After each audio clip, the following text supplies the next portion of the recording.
Welcome to this podcast on the World Trade Organization. This is an important organization that facilitates international trade between nations. The World Trade Organization is an intergovernmental organization that regulates and facilitates international trade between nations. Governments use the organization to establish, revise, and enforce the rules that govern international trade. It officially commenced operations on 1 January 1995 pursuant to the 1994 Marrakesh Agreement, thus replacing the General Agreement on Tariffs and Trade (GATT) that had been established in 1948. The WTO is the world's largest international economic organization with 164 member states representing over 96% of global trade and global GDP. The WTO facilitates trade in goods, services, and intellectual property among participating countries by providing a framework for negotiating trade agreements, which usually aim to reduce or eliminate tariffs, quotas, and other restrictions. These agreements are signed by representatives of member governments and ratified by their legislatures. The WTO also administers independent dispute resolution for enforcing participants' adherence to trade agreements and resolving trade-related disputes. The organization prohibits discrimination between trading partners but provides exceptions for environmental protection, national security, and other important goals. The WTO is headquartered in Geneva, Switzerland. Its top decision-making body is a ministerial conference which is composed of all member states and usually convenes biannually. Consensus is emphasized in all decisions. Day-to-day functions are handled by the General Council, made up of representatives from all members. A secretariat of over 600 personnel, led by the Director General and 4 deputies, provides administrative, professional, and technical services. The WTO's annual budget is roughly $220 million USD, which is contributed by members based on their proportion of international trade. Studies show the WTO has boosted trade and reduced trade barriers. It has also influenced trade agreements generally. A 2017 analysis found that the vast majority of preferential trade agreements (PTAs) up to that point explicitly reference the WTO, with substantial portions of text copied from WTO agreements. Goal 10 of the United Nations Sustainable Development Goals also reference WTO agreements as instruments of reducing inequality. However, critics contend that the benefits of WTO-facilitated free trade are not shared equally, citing the outcomes of negotiations and data showing a continually widening gap between rich and poor nations. Let's look at the functions of the WTO. Among the various functions of the WTO, the most important that are regarded by analysts are as below. It oversees the implementation, administration, and operation of the covered agreements, with the exception that it does not enforce any agreements when China came into the WTO in December 2001. It provides a forum for negotiations and for settling disputes. Additionally, the WTO's duty is to review and propagate the national trade policies and to ensure the coherence and transparency of trade policies through surveillance in global economic policymaking. Another priority of the WTO is the assistance of developing, least developed, and low-income countries in transition to adjust to WTO rules and disciplines through technical cooperation and training. Number 1. The WTO shall facilitate the implementation, administration, and operation, and further the objectives of this agreement and the multilateral trade agreements, and shall also provide the framework for the implementation, administration, and operation of the multilateral trade agreements. Number 2.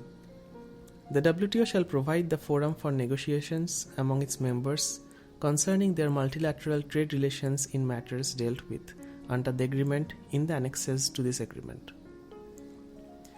The WTO shall administer the understanding on rules and procedures governing the settlement of disputes. Number 4. The WTO shall administer a trade policy review mechanism. Number 5. The WTO shall help to achieve greater coherence in global economic policy making and shall cooperate as appropriate with the International Monetary Fund (IMF) and with the International Bank of Reconstruction and Development (IBRD) and its affiliated agencies. These 5 listings are the additional functions of the World Trade Organization. As globalization proceeds in today's society, the necessity of an international organization to manage the trading system has been of vital importance. As the trade volume increases, issues such as protectionism, trade barriers, subsidies, violation of intellectual property arise due to the differences in the trading rules of every nation. The World Trade Organization serves as a mediator between the nations when such problems arise. WTO could be referred to as a product of globalization and also as one of the most important organizations in today's globalized society. The WTO is also a center of economic research and analysis. Regular assessments of the global trade picture in its annual publications and research reports on specific topics are produced by the organization. Finally, the WTO cooperates closely with the 2 other components of the Bretton Woods system, the IMF and the World Bank. Let's look at the principles of the trading system. The WTO establishes a framework for trade policies. It does not define or specify outcomes. That is, it is concerned with setting the rules of trade policy. There are 5 principles that are of particular importance in understanding both the pre-1994 GATT and the WTO. Number 1. Non-discrimination. This has 2 major components: the most favored nation Mfn Rule and the national treatment policy.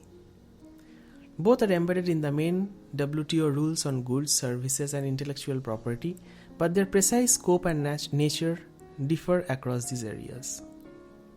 The Mfn Rule requires that a WTO member must apply the same conditions on all trade with other WTO members.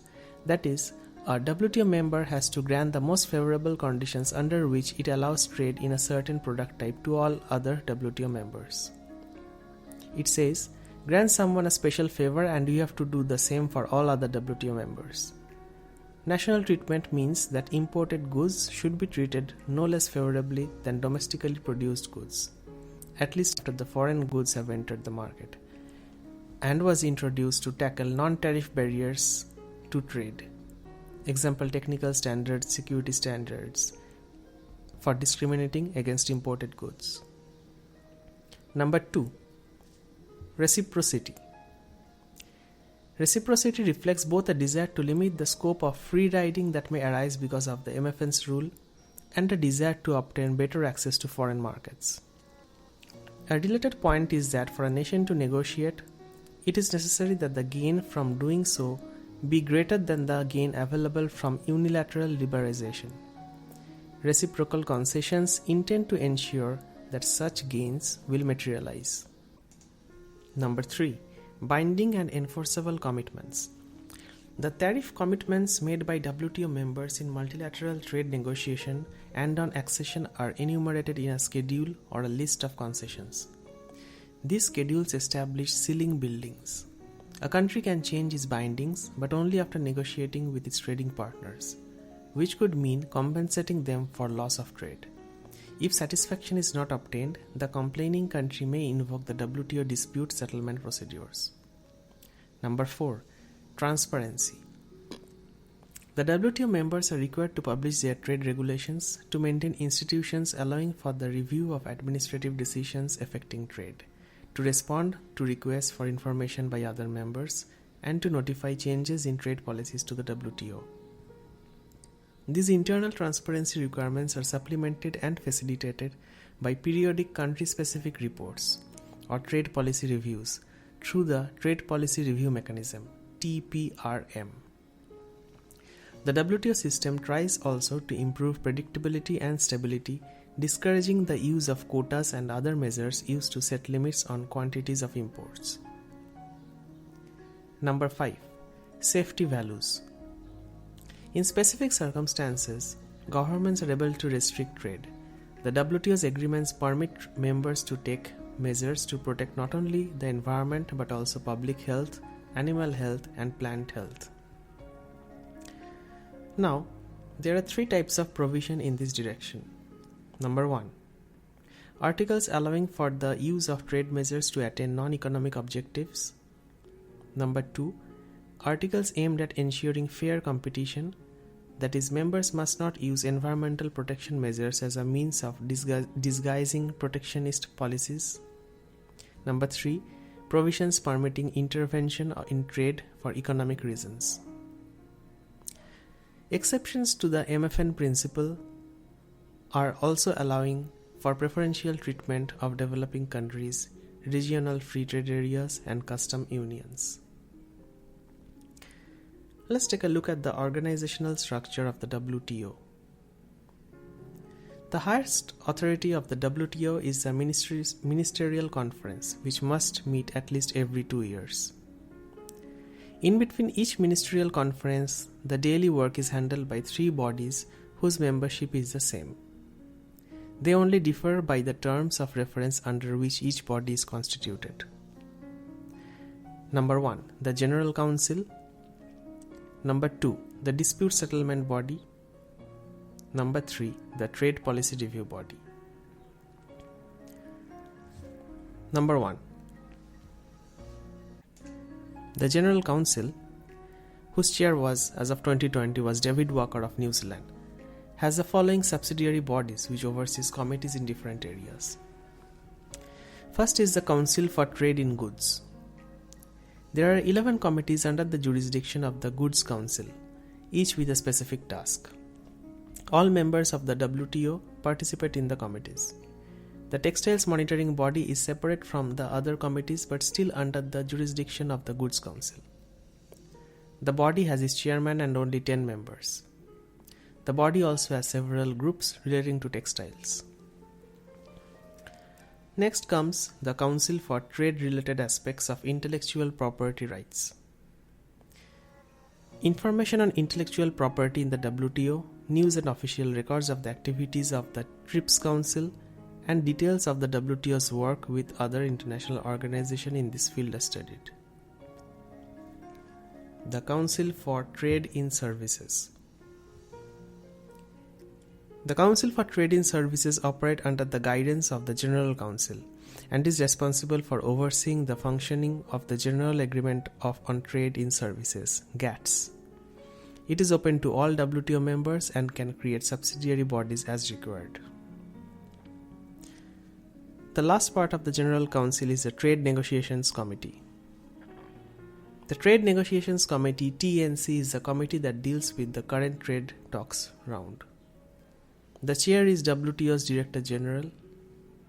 As of June 2012, the committee was tasked with the Doha Development Round. The Service Council has 3 subsidiary bodies: Financial Services, Domestic Regulations, GATS Rule, and Specific Commitments. The Council has several different committees, working groups, and working parties.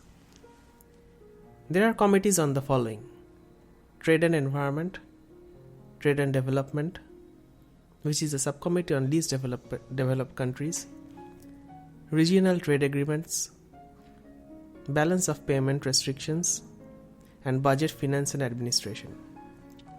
There are working parties on the following: Accession.